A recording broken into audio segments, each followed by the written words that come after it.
Seguimos en esta tertulia de lunes 15 de agosto de 2022. Estamos con Teresa Herrera, Leonardo Costa, Pablo Carrasco y Miguel Bresner. Cambiemos radicalmente de tema. ¿Qué les parece? ¿Nos salimos de la agenda, capaz, más previsible? Ayer en nuestro país se celebró el Día del Niño, últimamente denominado Día de la Niñez. Este es un buen momento para preguntarnos, ¿cómo trata Uruguay a sus niños? ¿Los tiene en un lugar de relevancia o, por el contrario, son los relegados? Teresa tenía interés especial en discutir este tema, así que vamos con ella primero. Dale, Tere. Sí, en realidad, justamente, a raíz del Día de la Niñez, a raíz del Día de la Niñez no solo, pero me pareció que era bueno que la tertulia no dejara pasar este tema en un país donde yo voy a plantear mi posición, ¿no? Primero vamos a dar algunas cifras, pocas, no se asusten, porque ustedes saben que yo siempre soy la de las cifras, pero voy a dar pocas. Los niños, en la niñez y adolescencia, el 20% de los de nuestro país son pobres, mientras que a nivel de la población general eso es el 12%. Eso implica que 176.000 niños, niñas y adolescentes están en situación de pobreza. Según el CIPIAP, hubo en el año pasado, en el 2021, 7.000 denuncias de situaciones de violencia y abuso contra niños, niñas y adolescentes. Y eso significó además un aumento del 43% con respecto al año anterior. El año anterior fue año de pandemia, hubo más dificultades para denunciar, es verdad, y además el crecimiento exponencial de las denuncias viene desde hace años, entre otras cosas, no porque la hipótesis no es que haya más violencia, sino que hay más posibilidades, más lugares, más espacios, más sensibilidad, mayor posibilidad para realizar esas denuncias. Pero todos los días lo vemos todos en los noticieros, ¿no? Digo, los abusos por parte, normalmente, en el marco intrafamiliar. El INAU atiende actualmente 95.000 gurises y gurisas, lo cual es un disparate. Es algo así como el 15% de la población de esa edad. O sea, la institucionalización de la gurizada es terrible. Esto no quiere decir, y tampoco quiero estigmatizar a las clases más bajas, ¿no? Pero todos sabemos cuál es el problema de las intersecciones. Es decir, hogares monomarentales, con varios gurises y gurisas, padres ausentes, bueno, es decir, ese es el problema del núcleo duro de esta pobreza, pero tampoco eso quiere decir que los niños, niñas y adolescentes de las clases medias, de las clases altas, estén en el mejor de los mundos posibles, porque tampoco es así. Primero, muchas de las denuncias de abuso y de maltrato vienen también de esas clases sociales, no estigmaticemos que son solo los pobres. Y hay otras que no se dan porque hay otros mecanismos de encubrimiento que en las clases más bajas no son posibles de ser hechos, ¿no? Es decir, muy difícilmente a veces se pregunte, sí, a lo mejor en las mutualistas, pero ya en cuanto más aumenta el nivel de los sistemas de salud, yo lo he dicho en otros lugares y me hago cargo de lo que digo, y si no, busquemos a ver qué cantidad de comunicaciones hay realmente de abusos en esos niveles, y por estadística los tiene que haber. Es decir, no estoy acá, no estoy diciendo nada que sea nuevo. Ni hablar de los problemas de trata, de explotación, ni hablar de los problemas, la Institución Nacional de Derechos Humanos en este momento, con el mecanismo de tortura de UNICEF, está explicitando el terrible problema que hay con los gurises con enfermedades y gurisas con enfermedades mentales, y el maltrato que están sufriendo en muchas instituciones de atención de enfermedad mental. Bueno, es decir, eso es lo que hace el Uruguay, que además tiene poco gurises, encima, digo, es decir, tenemos muy poco, cada vez vamos a tener menos, porque cada vez se decide menos tener gurises, y gurisas con todo el derecho del mundo, con esto no estoy criticando eso, ni mucho menos. Pero lo que digo es que me parece que hay que sacarse la careta.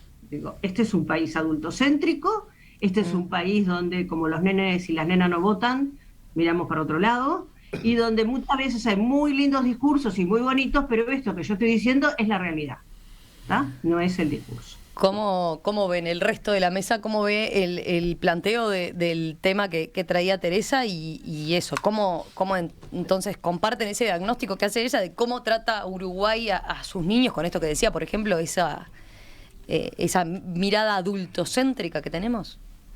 No sé, aquí va. Lo planteo en general. Yo creo que es un abordaje parcial el que está haciendo Teresa. Yo tengo la convicción de que en los niños, la niñez, y yo voy a decir niño porque trato de no hablar con falta de ortografía, los niños son la causa nacional más importante y abarcarlos o ir a su problemática hablando únicamente de los desbordes, digamos, penales que puede haber, que son un horror, por supuesto, pero también te saca a vos del protagonismo y del tema de esta causa nacional. Es decir, cuando yo digo es una causa nacional, esto no sé, lo de la violencia, esto lo demás, imaginen lo sensible que todos somos a eso, pero es algo que le estamos pidiendo casi que al gobierno que lo arregle. Arréglelo y yo después veo. Ahora, yo cometo con mis hijos, yo he pasado al lado de niños en los que podía hacer cosas por ellos, siendo el tesoro nacional, no solo porque son el futuro, sino porque son es el colmo de la fragilidad, es que van a hacer lo que vos le digas que tienen que hacer, no tienen cómo opinar. Y arranquemos por el aborto. El aborto ya es una manera, digamos, de que del adulto sacarse ese problema y lo seguimos hacia adelante, y yo creo que están todos en la tentación a la que cedemos de adoctrinar nuestros hijos, nuestros alumnos, en cosas que son totalmente opinables, pero que nosotros queremos que se le graben a fuego, que estén en el ADN. Y entonces, yo toda mi vida he dicho, el problema de haber dividido el mundo, que Marx haya dividido el mundo entre el fuerte y el débil, siendo el débil el empleado, el que trabaja, y el fuerte el que lo explota, puede haber tenido todo el sentido en 1848, pero hoy la víctima de esta sociedad es el niño. Y para hacer cosas por los niños, ni siquiera precisás que tener un gobierno de tu signo, ni siquiera precisás tener algo en el que tengas una responsabilidad. Entonces, a los padres yo les reclamo, ¿cuántas de las cosas que le están imponiendo a sus hijos son opinables? ¿Cuánta libertad le están sacando para pensar? Y todo eso lo hacemos nosotros, con nuestra cédula de identidad, con nuestro nombre y apellido, no lo hace el gobierno. Entonces, para mí, mi primera visión es que este es un tema fantástico, es una causa nacional, así lo digo, y que allí, en esa causa nacional, el trabajo se lo tenemos que reclamar a todos los ciudadanos de este país. Miguel, dale. A ver, la importancia de los niños es incuestionable, pero la contradicción de que tenemos la importancia y que damos pocos recursos también es incuestionable. El bono crianza, que me parece una cosa muy buena que instauró este gobierno, es el 10% del déficit de la caja militar anual. Y entonces, claro, si nosotros queremos realmente resolver el tema de los niños, tenemos que resolver de 0 a 3 años, tenemos que resolver que haya jardines de infantes más y que sea obligatorio o lo más obligatorio posible. Tenemos que hacer una cantidad de cosas porque, digamos, tenemos una realidad que es que en cierta cantidad de lugares la falta de nutrición, la falta de educación, la falta de contexto, de entorno de retén, la falta de tener abuelos disponibles, una cantidad de cosas pega sobre los niños. Entonces, podemos declarar mucho, pero después en la vida real no lo hacemos. O sea, en este año, cuando hubo las medidas económicas de apoyo post-COVID, salvo para 0 a 6 años, y que mi interpretación es que es importante a fin de año mostrar que la pobreza bajó de 0 a 6 años.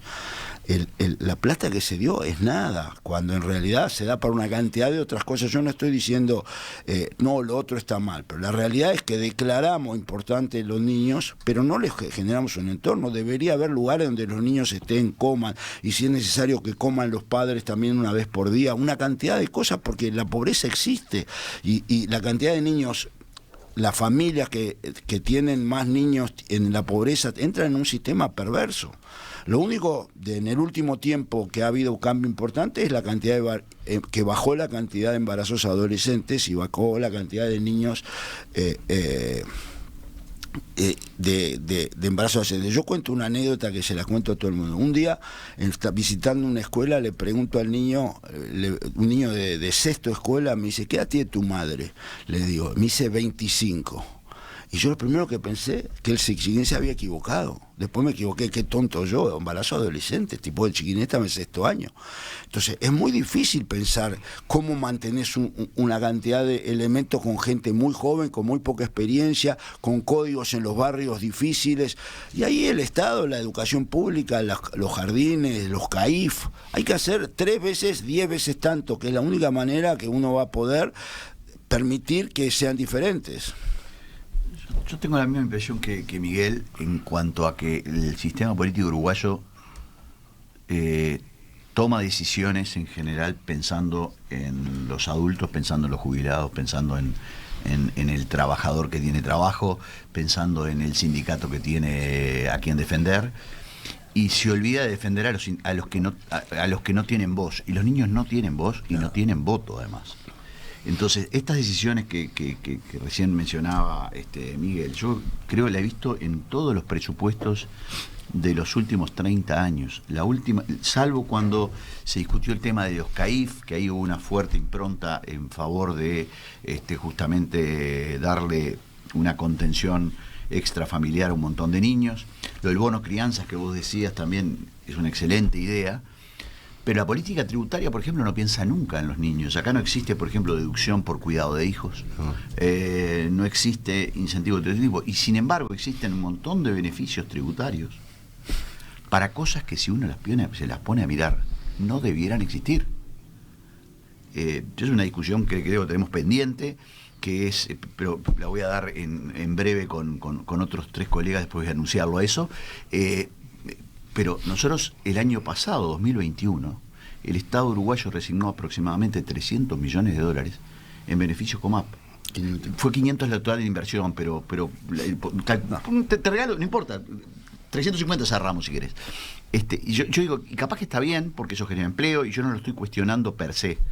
Lo que sí me parece es que el Estado uruguayo toma decisiones, y el sistema político uruguayo toma decisiones principalmente pensando en los adultos y especialmente en la tercera edad. Y se olvida de que incluso para poder sustentar la tercera edad necesito niños y jóvenes fuertes, trabajadores, bien alimentados, entre otras cosas.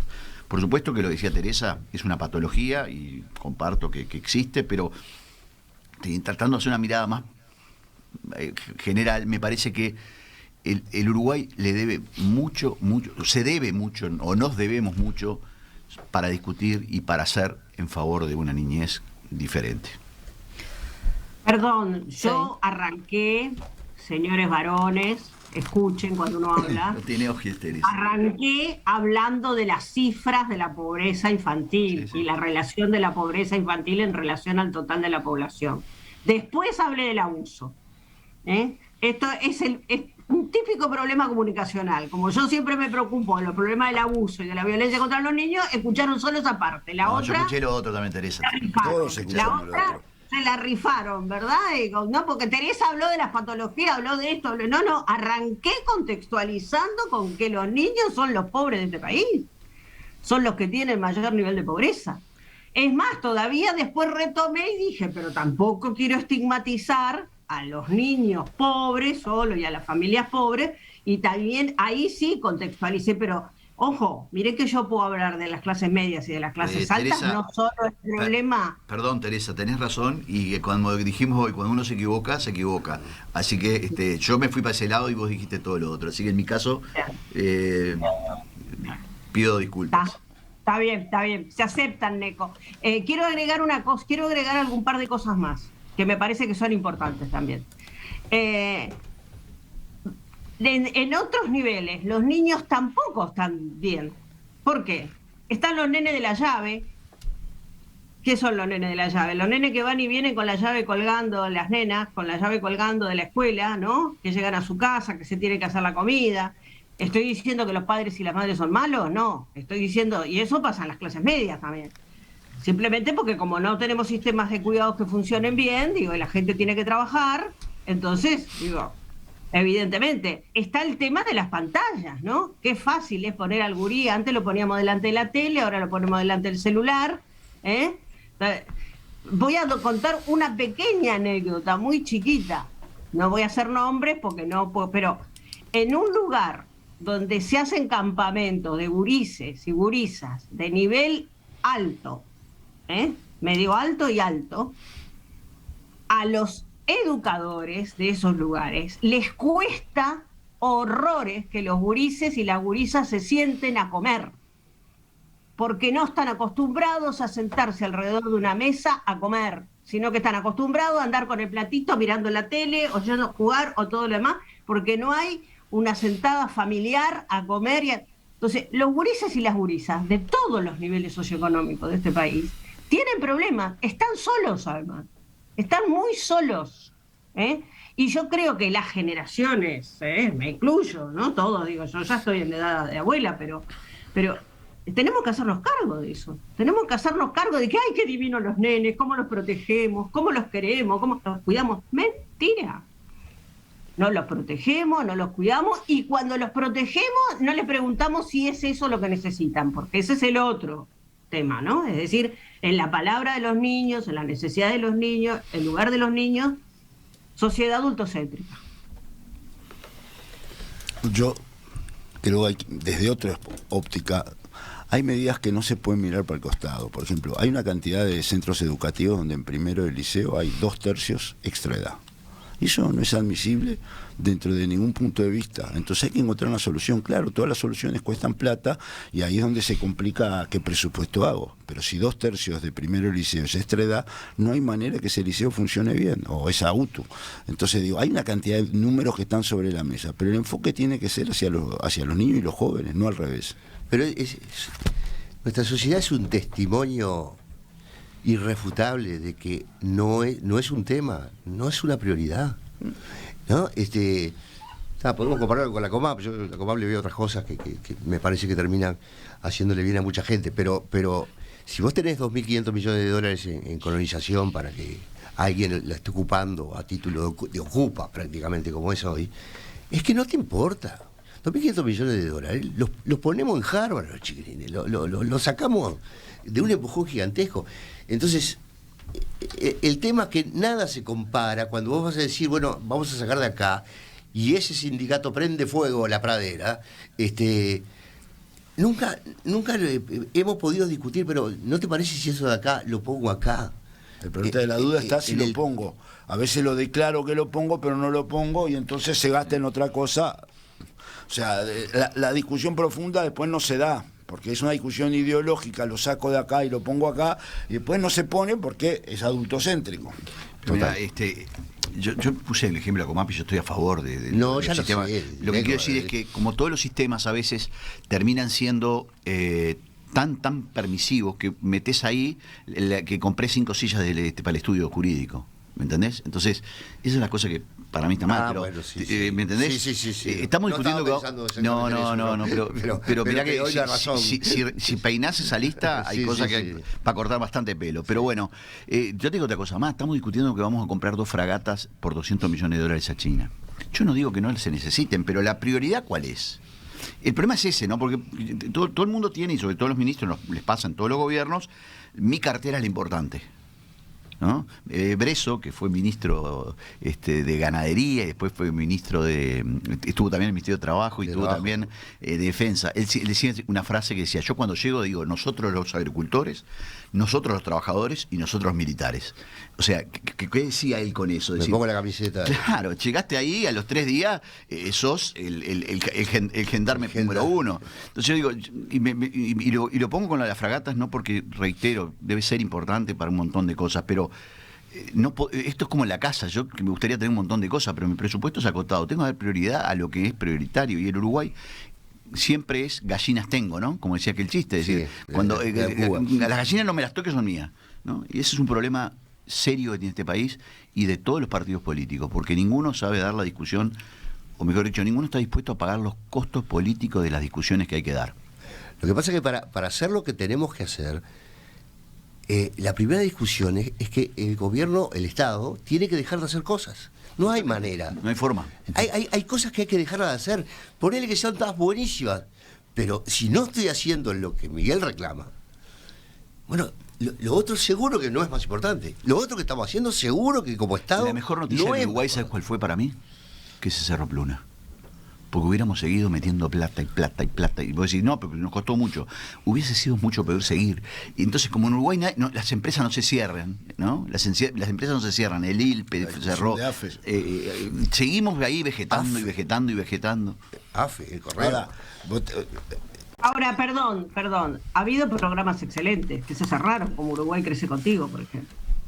Digo, es decir, me parece que por eso que estábamos hablando en el bloque anterior, ¿no? En la discusión anterior. A todo lo que hizo el otro está mal, entonces yo refundo.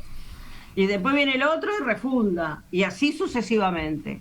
Vos sabés que yo soy menos pesimista que vos en cuanto a la refundación, porque creo que en realidad en Uruguay los últimos gobiernos se han refundado pocas cosas, se han impronta. Lo peor es que seguimos en la misma. Se refunde el discurso, aunque se base en lo que hizo el otro. O el nombre, ¿no? O el nombre. Uruguay Crece Contigo, monocrianza, ¿no? Sí. No, pero en educación algunas cosas que están pasando son seguidas de la anterior, pero se presentan como nuevas. Claro. Pero una cosa que no me quiero olvidar de decir, ¿no? Es decir, yo, por ejemplo, hace muchos años soy coherente en esto. Terminé mi primer libro en el año 89 diciendo que en aquel momento el Consejo del Niño había que sembrar sal, como Atila, para que no volviera a crecer como cuando pasaba Atila, ¿no? Para que no volviera a crecer la hierba. Es decir, yo al INAU, que me perdonen, yo sé que hay gente que trabaja excelente, estoy cuestionando el modelo. Las instituciones totales para la atención de niños, niñas y adolescentes no sirven, no funcionan. El INAU no debería existir, hay que cambiar el modelo. Y en eso sí hay que refundar. Realmente. Sirvió, y con todo mi respeto, cuando se fundó, pero hace muchos años que dejó de servir y de funcionar, y es realmente un lugar donde nadie logra arreglarlo, nadie logra solucionarlo, y bueno, porque yo creo que es de base. Y el problema es que nadie se sienta a plantearse ese tipo de cosas. El lugar donde deberían sentarse a planteárselo, que es el Parlamento, por ejemplo, con asesoramientos técnicos, por supuesto, porque acá, son decisiones políticas que se tienen que basar en estudios serios, en una serie de cosas. Pero todos sabemos lo que pasa dentro de INAU. Y miramos para el costado. Leo algunos mensajes de los oyentes. Marcos dice, los centros CAIF hacen una tarea excepcional con los niños y trabajan también con las familias. Después se corta un poco esa tensión, dice. Ya pasan a otra etapa, existen los clubes de niños que son bárbaros, pero no están extendidos, y va por ese lado, ¿no? Como una política que debería contemplarse. Después, en este caso, Antonio dice, trabajo en un centro educativo que atiende niños de 2 y 3 años. La situación de vulnerabilidad que existe ante situaciones de acceso a servicios o atención primaria es delicada, sumado a que muchos de nosotros, los educadores, dice, somos contratados por organizaciones civiles o cooperativas que hacen una gestión despojada de compromiso. No existe supervisión del INAU en este caso, y cuando hay faltas graves, los más perjudicados son los niños. Necesitamos equipos técnicos que estén en contexto, no centralizados en oficinas lejanas de la realidad. ¿Qué más? Hay otros, pero ¿algo más que les haya quedado de este tema? No, yo respecto a lo que decía Neco, que me pareció interesante, hay un problema que las cosas que se hicieron, los organismos que tenemos, adquieren vida propia. Sí. ¿No? Pasan a ser autónomos y ya no son una pieza de una sociedad que queremos sea mejor, y que capaz que construyendo esa sociedad mejor, esa pieza hay que sacarla, digamos. Es decir, es decir, para tener Pluna abierto, vamos a encontrar 50.000 argumentos, que la línea de bandera, que la conectividad del país, que vamos a encontrar 50.000. Ahora, si no empezamos por discutir si Pluna tiene que existir o no, si empezamos por discutir asentamiento, ¿cuánto cuesta? Educación, primera infancia, ¿cuánto cuesta? Y después vamos a ver si como sociedad el paquete que estamos teniendo lo atiende o no lo atiende. Primero, va a ser mucho más fácil ponerse de acuerdo. Yo siempre digo, la forma de combatir la grieta es hacer cosas que no están hechas. Vamos a hacer algo nuevo, vas a ver que nos vamos a poner de acuerdo. Sí. Porque no te estoy pisando ningún callo. ¿Estás de acuerdo con que los gurises tienen que tener el 10 veces lo que tienen? No vamos a poner de acuerdo. Y capaz que va a ser más fácil cerrar Pluna para financiar esto. Entonces, como que estamos pensando siempre las cosas desde la vida propia de cada chacrita. Lo que pasa es que en la teoría de las organizaciones eso se llama el rol del agente, ¿no? El agente termina siendo el que toma las decisiones y los interesados o stakeholders son los que en definitiva son los que menos decisión tienen. Las empresas públicas no son públicas, son de los empleados. Es un dato de la realidad, te guste o no te gusta, que nos beneficiamos, yo estoy a favor de las empresas públicas, pero tenemos que tener en cuenta y claro dónde se toman las decisiones y por qué se toman las decisiones. Pero eso tiene que ver con la institucionalidad, cómo se define la institucionalidad. Yo con el tema de los niños te digo, a la población quiere que resolvamos, la sociedad uruguaya quiere resolver el tema de los niños. El gran parte del éxito inicial de Ceibal era de que todos los niños eran iguales y tenían algo, recibían algo.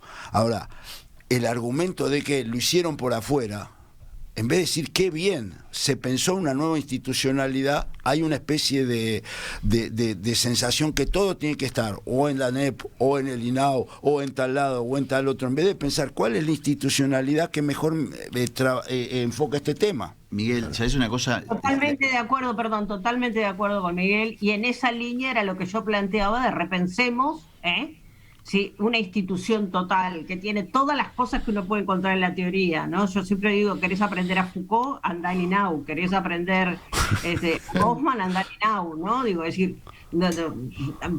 es de libro. Entonces, realmente, si queremos empezar en serio, hay que empezar a replantearse esas cosas. Solo una cosa, Teresa, yo no quise decirlo porque es algo que Miguel lo sacó. Lo voy a decir, gran parte de las reformas que se han hecho en los últimos años, buenas reformas, han sido a pesar de la institucionalidad y a través de personas públicas no estatales, que es el camino que le encontró el Estado uruguayo para tratar de hacer instituciones que hagan algo diferente, con mucho más flexibilidad y sabiendo que contra el logro filantrópico no se puede. Cierro con 2 mensajes. Martín desde la audiencia dice, invertir en la infancia es invertir en el futuro del país. El futuro de Uruguay es terrible, dice. Y sumo el de Melba, dice, trabajo en un centro juvenil con convenio con INAU. Y la mesa para nosotros, la mesa esa que señalaba, esa instancia de la mesa en familia que señalaba Teresa, es para nosotros el mejor lugar para reaprender a compartir. Y después señala, lo que más alarma en los centros juveniles es la desatención familiar de adultos por tema de consumo problemática y los gurises están en banda.